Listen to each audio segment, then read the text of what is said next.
కురుక్షేత్ర యుద్ధం యొక్క 6వ రోజున కౌరవులు మకర వ్యూహం మొసలి నిర్మాణం ని స్వీకరించారు. అయితే పాండవులు క్రౌంచ వ్యూహం వంకరగా ఉండే పక్షి నిర్మాణం తో ప్రతిస్పందించారు. కౌరవ వైపు ద్రోణాచార్యుని వినాశకరమైన పరాక్రమం మరియు మరొక వైపు భీముడు మరియు పాండవుల పరాక్రమ ప్రయత్నాలతో ఈ రోజు గుర్తించబడింది. పాండవ నాయకత్వానికి నాయకత్వం వహించిన భీముడు కౌరవ నిర్మాణంలోకి ప్రవేశించాడు. అతను దుర్యోధనుడిని ఓడించిన తీవ్రమైన యుద్ధానికి దారితీశాడు. అయితే రెండోవాడు రక్షించబడ్డాడు. యుద్ధభూమిలో పడిపోయిన సైనికుల శరీరాలు మరియు శిబిరాలకు తిరోగమనం చేయడంతో రోజు ముగిసింది. పాండవులు రోజు పోరాటంలో అంచుని కలిగి ఉన్నారు. 6వ రోజు ముఖ్య సంఘటనలు. 1. నిర్మాణాలు.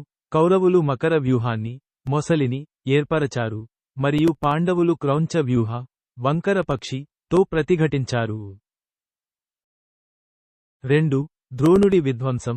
ద్రోణాచార్యుడు పాండవ సైన్యానికి భారీ ప్రాణనష్టం కలిగించాడు. వారి యుద్ధరేఖలను ఛేదించి నరమేధానికి దారితీశాడు. 3. భీముని పరాక్రమం. భీముడు కౌరవ నిర్మాణంలోకి చొచ్చుకుపోయి దుర్యోధనుడిని నేరుగా దాడి చేసి అతన్ని ఓడించాడు. అయినప్పటికీ అతను రక్షించబడ్డాడు. 4. దుర్యోధనుని సోదరులు. దుర్యోధనుని కుమారులు భీముడు మరియు ధృష్టద్యుమ్నునిపై దాడి చేశారు. అయితే ధృష్టద్యుమ్నుడి ప్రమోహన అస్త్రం ద్వారా చివరికి అపస్మారక స్థితికి చేరుకున్నారు. 5. ద్రుపద ఉపసంహరణ.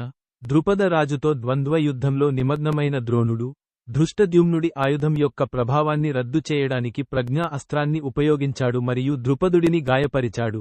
అతన్ని యుద్ధం నుండి నిష్క్రమించవలసి వచ్చింది. మరియు 6.